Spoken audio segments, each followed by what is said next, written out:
जय श्री राधे। आज का ज्ञान, आज का सत्संग परम पूज्य श्री राधा बाबा जी की पुस्तक परमार्थ का सरगम से। विलक्षण प्रेम और विलक्षण कृपा भाग 1। परम पूज्य कहते हैं, अपने जीवन के प्रारंभिक काल में अवश्य कुछ समझ हो जाने के बाद मैं एक तीव्र आवेग लेकर घर से बाहर निकल पड़ा था। इच्छा थी कि सारे भारत में घूम घूम कर साधु महात्माओं के दर्शन करूंगा और यदि किसी की कृपा प्राप्त हो सकी तो अपने जीवन को धन्य बनाऊंगा। उन्हीं भ्रमणकालीन दिनों की बात है। कार्तिक मास था। प्रथम शीत का मधुर स्पर्श प्रारंभ हो गया था। प्रफुल्ल मन, स्वस्थ शरीर और हृदय में उद्दाम आशा लेकर उत्तर प्रदेश के तीर्थों का भ्रमण कर रहा था। घूमते फिरते मथुरा आया और सोचा कि 2-3 दिन यहां विश्राम करके वृंदावन चलूंगा। पथ की सारी धूल पावन यमुना के जल में धोकर मानो यात्रा की सारी थकान से मुक्त हो गया। प्रसन्नचित होकर चुपचाप विश्राम घाट पर बैठ गया।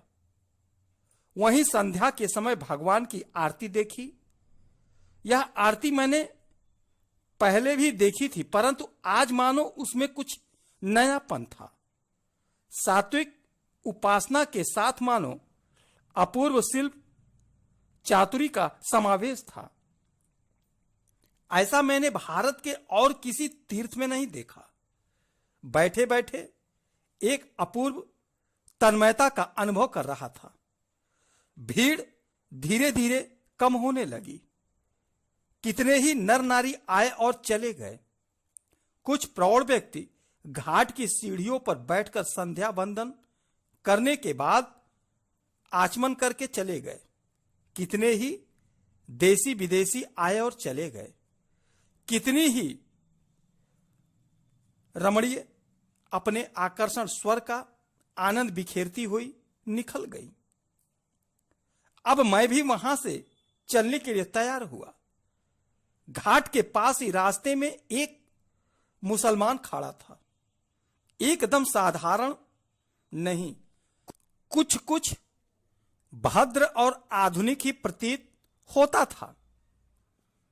उसकी कच्ची पक्की मूछ दाढ़ी वैसे ही छोटी छोटी छटी हुई थी जैसे प्रायः उत्तर भारत के मुसलमानों की देखी जाती है।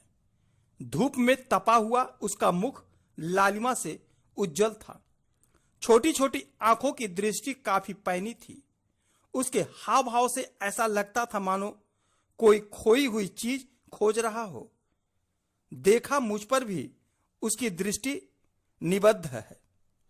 उससे आंख मिलते ही मेरे अंदर कौतूहल जग उठा। धीरे धीरे आगे बढ़कर मैं उसके सामने खड़ा हो गया। प्रौढ़ व्यस्त होने पर भी उसके चेहरे पर एक भव्यता विद्यमान थी। शेष अगले भाग में, अर्थात कल। जय श्री राधे।